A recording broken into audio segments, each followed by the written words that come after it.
اعوذ باللہ من الشیطان الرجیم بسم اللہ الرحمن الرحیم۔ وراثت میں مستحقین کے کیا کیا احوال اور صورتیں ہیں، اس حوالے سے آپ کے سامنے بات ہو رہی تھی اور بہت ساری باتیں آپ کو سمجھا دی گئی تھی۔ تو وراثت ہی کے اصول میں آپ یہ بھی دیکھ لیجئے، ہم نے شوہر اور بیوی کے احوال پڑھ لیے تھے، غالباً یہاں تک ہم نے پڑھ لیا تھا، شوہر کی کتنی حالتیں ہیں اور بیوی کی کتنی حالتیں ہیں۔ تو آپ کو یہ بات سمجھا دی گئی کہ شوہر کی دو صورتیں ہوتی ہیں، ایک صورت میں اس کو نصف ملتا ہے، یعنی آدھا ملتا ہے، کب؟ جب بیوی کی کوئی اولاد نہ ہو، بیوی فوت ہو گئی، اس کی اولاد کوئی نہیں ہے، تو شوہر کو وراثت میں سے، ترکہ میں سے نصف ملے گا، یعنی آدھا ملے گا۔ یہ بات ذہن میں رکھنی ہے آپ نے۔ اور دوسری حالت شوہر کی یہ ہے کہ بیوی فوت ہو گئی اور اولاد چھوڑ کے گئی ہے، تو اب اس صورت میں شوہر کو ربع ملے گا، یعنی 1/4 ملے گا۔ بیوی کے احوال، بیوی کی بھی دو حالتیں ہیں۔ نمبر 1 ربع، یعنی 1/4، چوتھا حصہ۔ چوتھا حصہ بیوی کو کب ملتا ہے؟ جب شوہر کی اولاد نہ ہو، چاہے اس سے یا کسی اور بیوی سے۔ اور نمبر 2 دوسری حالت بیوی کی، اس کو سمن یعنی 8واں حصہ ملتا ہے، کب؟ جبکہ شوہر کی اولاد موجود ہو۔ آ جائیے، بیٹیوں کی 3 حالتیں ہیں۔ بیٹیوں کی، یعنی بیٹی کو وراثت میں کیا کیا ملے گا؟ 3 صورتیں، کب کتنا ملے گا؟ نمبر 1 پہلی حالت یہ ہے کہ نصف ملے گا، یعنی مجموعہ مال حقوق متقدمہ کی ادائیگی کے بعد۔ حقوق متقدمہ سے مراد وصیت، قرض وغیرہ کی ادائیگی، تجہیز تکفین، ان چیزوں کی ادائیگی کے بعد کل مال میں سے بیٹی کو نصف ملے گا۔ یہ نصف کب ملے گا؟ جب بیٹی ایک ہی ہو، صرف ایک بیٹی ہے بس، اور کوئی بیٹا میت کا نہیں اور کوئی بیٹی بھی نہیں، صرف ایک ہی بیٹی ہے بس۔ یہ بات ذہن میں رکھنا، صرف ایک بیٹی ہے اور کوئی میت کی اولاد نہیں، نہ میت کا کوئی بیٹا موجود ہے، نہ پوتا موجود ہے، نہ کوئی اور بیٹی موجود ہے، بس ایک ہی بیٹی ہے۔ ہاں اگرچہ اور بیٹیاں ہوئی ہوں لیکن فوت ہو گئی ہوں، لیکن میت کے مرنے کے بعد ایک ہی موجود ہے، تو اب اس کو نصف ملتا ہے، یعنی آدھا ترکہ اس کو ملے گا۔ کل مال کو 2 حصوں میں تقسیم کریں گے، آدھا مال بیٹی کو مل جائے گا۔ فرض کریں 10 لاکھ ہے تو 10 لاکھ میں سے 5 لاکھ بیٹی کو ملے گا، باقی دیکھا جائے گا 5 لاکھ کون کون سے ورثہ ہیں ان میں تقسیم ہوگا۔ نمبر 2 بیٹی کی دوسری حالت ثلثان، یعنی 2/3۔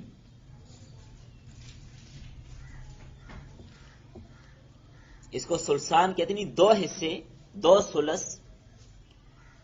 یہ بیٹی کو کب ملتا ہے؟ جب بیٹیاں 2 ہوں یا 2 سے زیادہ ہوں۔ مرنے والی کی 2 بیٹیاں ہیں یا 3 ہیں، 4 ہیں، 5 ہیں، 2 بیٹیاں یا 2 سے زیادہ ہیں تو 2 ثلث ان کو ملے گا، وہی ان میں تقسیم ہوگا۔ الگ الگ 2 ثلث نہیں ملے گا، زیادہ جتنی بھی ہیں ملے گا 2 ثلث ہی۔ اب وہ 2 ثلث، وہ 2 بیٹیاں ہیں یا وہ 4 ہیں یا وہ 10 ہیں، ان میں تقسیم ہو جائے گا۔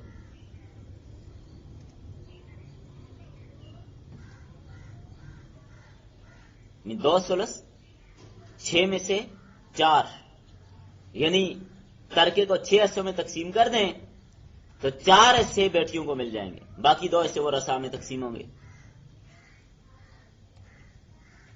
تیسری حالت بیٹی کی، تیسری صورت یہ ہے میت کی اولاد میں بیٹیاں بھی موجود ہیں اور ساتھ بیٹا بھی موجود ہے۔ جیسے عموماً ہوتا ہے کہ بیٹی بھی ہے ساتھ بیٹا بھی ہے، تو اب یہ بیٹی عصبہ بنے گی، یعنی جتنا باقی بچے گا وہ عصبہ کے طور پر بیٹے اور بیٹی کو ملے گا، یعنی بیٹے کو ڈبل، بیٹی کو اس کا آدھا۔ تو یہ 3 صورتیں ہیں بیٹی کی وراثت، بیٹی کو وراثت ملنے کی۔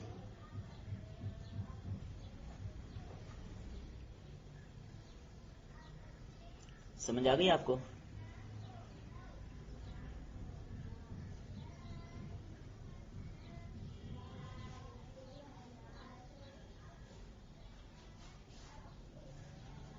چلیے آگے.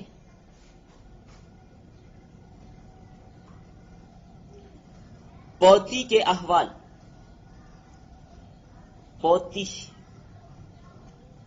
پوتی کی 6 صورتیں. پوتی کی 6 صورتیں.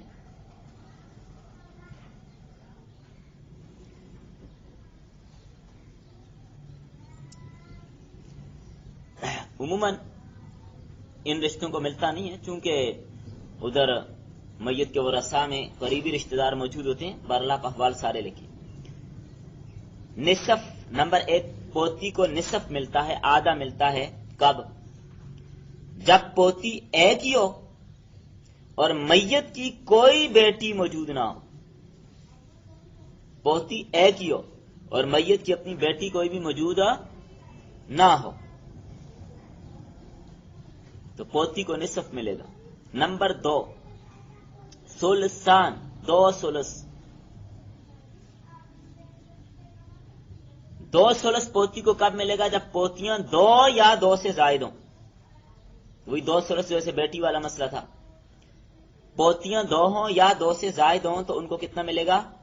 2 ثلث. اور آرے کو الگ الگ نہیں، یہی 2 ثلث سب میں تقسیم ہوگا. نمبر 3، سدس. سدس.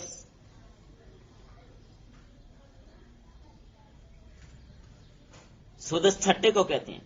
اور بات یاد آئی، یہ سدس کی تصغیر ہے سدیس. سدس کی تصغیر کیا ہے؟ سدیس. تو بہرحال یہ اس کی وجہ سبب کیا، پیچھے کافی لمبی بات ہے. ویسے میرے ذہن میں ایک بات آ گئی، بعض لوگ اپنے بچوں کا نام رکھتے ہیں سدیس. یہ نام رکھنا ٹھیک نہیں ہے. سدیس نام رکھنا ٹھیک. سدیس قبیلے کا نام ہے، کسی کا نام نہیں ہوتا.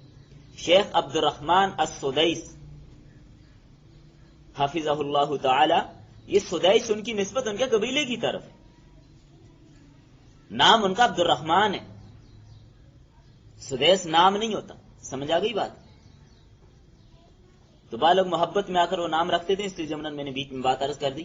کبھی تفصیل سے یہ مسئلہ آپ کو سمجھا دوں. سدس چھٹے ایسے کو کہتے ہیں. تو پوتی کی تیسری حالت اس کو سدس ملے گا جب ایک حقیقی بیٹی موجود ہو. میت کی ایک حقیقی بیٹی موجود ہو، بس ایک ہی، تو اس صورت میں پوتی کو سدس ملے گا. نمبر 4، محروم. نمبر 4، محروم. اگر میت کی 2 بیٹیاں موجود ہوں تو پوتی محروم ہوگی. میت کی صرف 2 بیٹیاں موجود ہیں، پوتی کو کچھ بھی نہیں ملے گا. نمبر 5، عصبہ. عصبہ، پوتی کے ساتھ پوتا بھی موجود ہے، یعنی اس کا بھائی، پوتی کا بھائی، پوتی کے ساتھ پوتا بھی موجود ہے تو اب یہ عصبہ بن جائے گی. یعنی وہی للذکر مثل حظ الانثیین. پوتے کو ڈبل مل جائے گا اور اس کو اس سے سنگل مل جائے گا. بس یہ صورت ہوگی. نمبر 6، اگر میت کا بیٹا موجود ہو اب پوتیوں کو کچھ بھی نہیں ملے گا.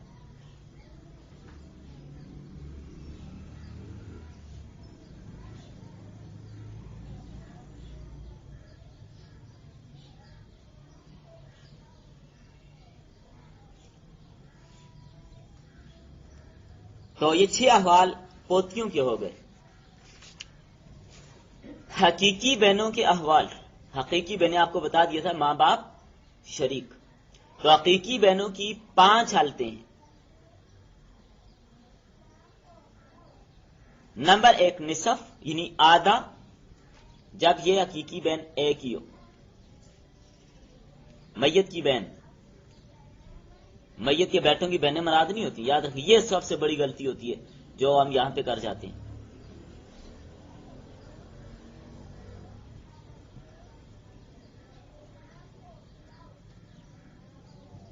حقیقی بہن جب ایک ہی ہو تو اس کو آدھا ملے گا.